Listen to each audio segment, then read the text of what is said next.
Bercakap mengenai keupayaan dan tidak lama lagi kita akan sama-sama menyambut Hari Wanita Antarabangsa yang akan disambut pada 8 Mac 2016 di Kuching, Sarawak.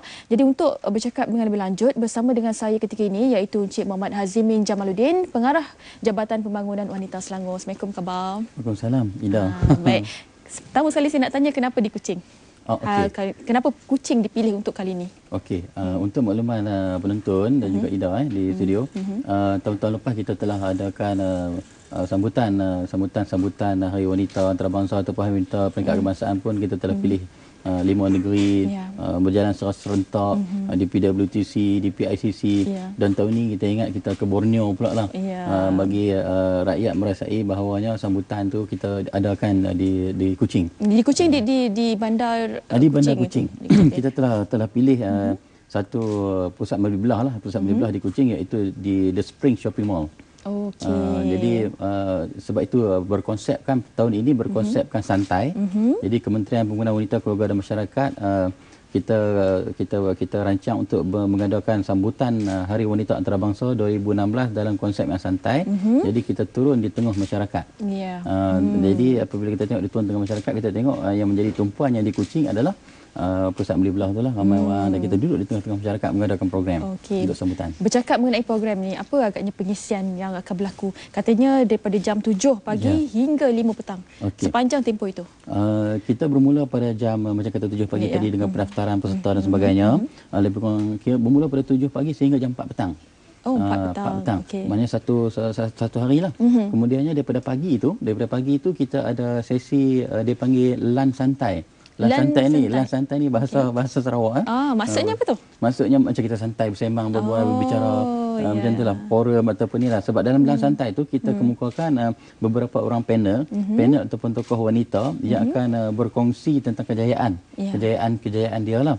And then apabila dengan konsep lunch santai tu dengan kita haraplah dengan perkongsian kejayaan oleh tokoh-tokoh wanita ini dan juga ada seorang lelaki saya maklumkan Encik Luqman, dia menjadi inspirasi kepada wanita di negara kita. Bagaimana dia berjaya, bagaimana dia bangkit, bagaimana dia meletakkan diri dia di puncak kejayaan. Dia menjadi inspirasi kepada orang lain. Menjadi ikon kepada wanita terutamanya. Baik, difahamkan pada tahun ini tema yang diangkat adalah kebersamaan gender. Kesamaan gender. Mungkin boleh perjelaskan lebih lanjut mengenai tema yang diangkat pada tahun ini. Okey, kesamaan gender ni ataupun Pledge for Parity ni digunakan pada tahun ini di seluruh dunia. Tema yang sama. Termasuk kita pun kita menggunakan tema yang sama, iaitu kesamaan gender. Perkataan kesamaan gender ni dah lama dah orang guna. Tapi dari sudut nak keberkesanan dalam bentuk kepekaan untuk kita sedar ataupun peduli. Contoh macam kita kata hari ini kesamaan gender ni ramai orang hari ini yang merasakan wanita dan lelaki perlu mendapat hak sama rata. Hak sama rata. Lelaki sama, perempuan pun sama. Sebenarnya itu salah. Itu konsep bukan dia salah. Sepatutnya kita perlu letakkan hak itu pada tempatnya. Betul. Wanita itu saya setuju. Bukannya saya nak ni, tapi saya lelaki yang memperjuangkan soal wanita ini. Hak wanita itu perlu diletakkan ataupun diperjuangkan mengikut hak dia. Macam saya kata selalu saya sebut kan, kita ada anak lelaki dan anak perempuan. Adakah betul kita letak sama rata pada dia? Anak lelaki kita bagi bola dan anak perempuan pun kita bagi bola sepak bola kan, sebagai permainan. Salah, itu sama rata. Tapi kalau bercakap soal sama rata, dua-dua kena sama. Tapi kalau kita sebut kesamaan, maksudnya kita bagi bola kepada anak lelaki atau perempuan kita bagi macam bunga, bagi patung baby dan sebagainya lah kan.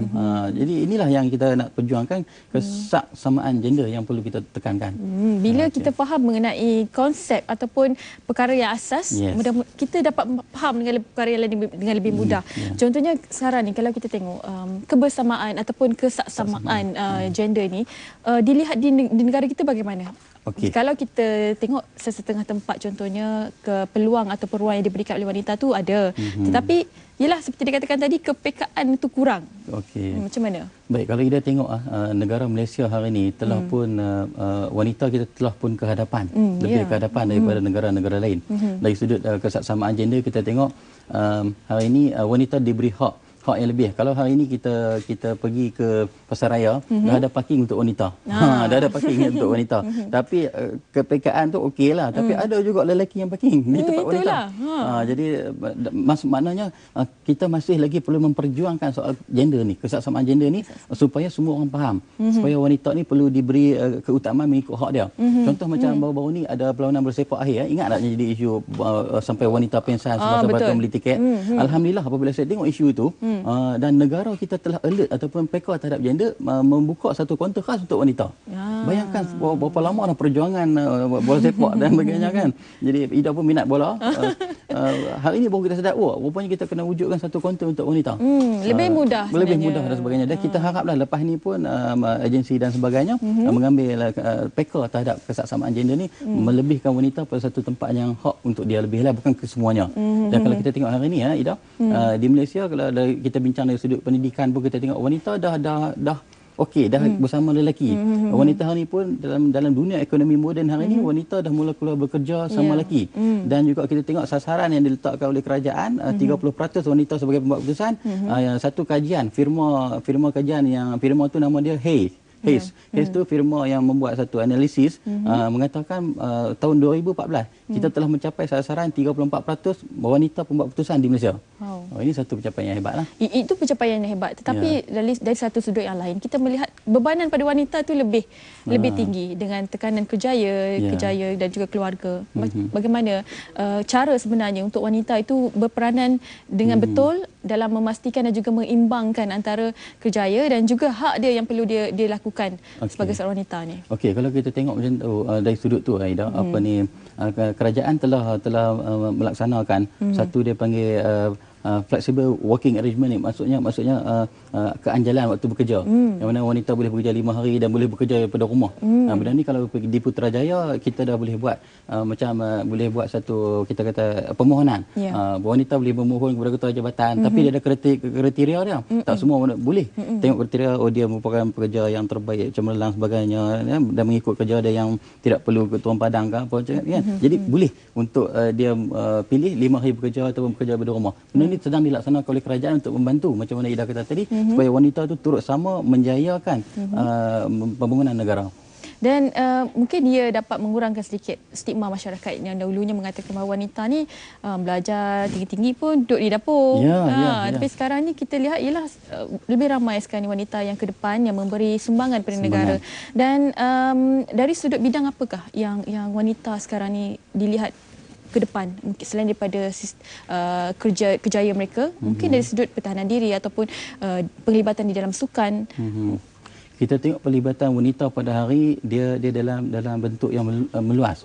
Semua kalau sukan, kita bercakap tentang sukan saja, perempuan pun lebih berjaya daripada lelaki. Kalau kita tengok lebih berjaya dalam bidang sektor kita kata perkhidmatan awam pun, wanita tidak kurang hebatnya. Berapa ketua-ketua jabatan kita adalah wanita. Dan hari ini kita tengok ada macam pegawai daerah pun macam di negeri Perak daripada kalangan wanita. Dari KSU kita pun ramai yang wanita. Jadi kita nampak ruang untuk wanita di dalam membangunkan negara, di dalam masuk dalam industri untuk sama-sama membanting tulang, mengerah keringat, untuk sama-sama membanting tulang untuk kita memajukan negara, sama dengan lelaki kita bagi. Sebab itulah kita buat sambutan Hari Wanita ni. Sambutan Hari Wanita pada 8 Mac ini adalah untuk kita mengiktiraf peranan wanita yang telah dimainkan selama ini. Kita iktiraf pada hari itu wanita apa yang selama ini yang telah dia buatlah pada kita, sama-sama kita bagi pengiktirafan pada hari itulah, pada hari sambutan. Macam Encik melihat kesedaran wanita untuk ke depan tu semakin tinggi. Kita tengok kalau dulu wanita ni agak malu duduk di rumah, duduk di kampung atau kerja, tapi hari ini tidak. Bukan saya nak kata wanita dah hilang sikap malunya, tetapi pada dunia ekonomi moden hari ini wanita perlu sama-sama bekerja, mencari nafkah ataupun mencari pendapatan, tambah pendapatan bersama suami untuk keluarga. Dan juga apabila kita dalam keadaan semua bergerak dalam keadaan macam ni, wanita membantu suami dan sebagainya, negara akan maju. Jadi masyarakat kita akan, dalam komuniti masyarakat kita akan jadi satu benda yang bergerak, satu benda yang positif. Dan ini yang kita nak. Dan kepada Ibu Tunggal juga nampaknya kementerian tidak mengenepikan mereka dalam membantukan mereka dari sudut kewangan, fizikal, bantuan dari sudut fizikal, dan dari sudut jabatan di Selangor sini bagaimana? kita kalau ikut statistik yang dikeluarkan oleh Jabatan Perangkaan Malaysia pada tahun 2014 yang lalu, lebih kurang 234,000 jumlah ibu tunggal di seluruh Malaysia mengikut Jabatan Statistik. Sebab ibu tunggal ni dia satu nombor yang tidak boleh diukur.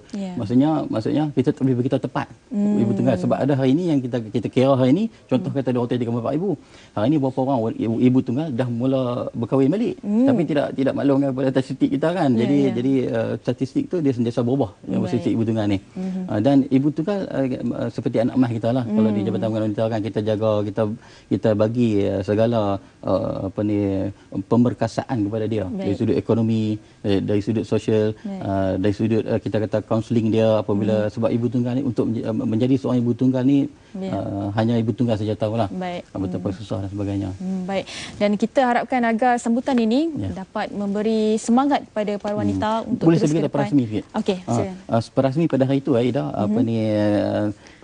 yang akan merasmikan program pada hari itu, iaitu sambutan Hari Wanita Antarabangsa 2016 pada 8 Mac ini di The Spring Shopping Mall di Kuching, iaitu yang amat berbahagia Datin Yang Tinggi Datuk Hajah Jamilah Haji Anu, iaitu isteri Yang Amat Berhormat Ketua Menteri Sarawak, dan turut sama hadir iaitu Menteri kesayangan kami, Kementerian Pemberdayaan Wanita Keluarga dan Masyarakat, iaitu Yang Berhormat Datuk Seri Rohani Abdul Karim. Baik, kita doakan agar majlis akan berjalan dengan lancar dan seterusnya memberi satu perasaan yang cukup membanggakan buat wanita di luar sana untuk terus ke depan dan memberi sumbangan kepada negara kita. Kita ucapkan terima kasih kepada tetamu kita, Encik Muhammad Hazimin Jamaluddin sebagai Pengarah Jabatan Pembangunan Wanita Selangor. Terima kasih diucapkan.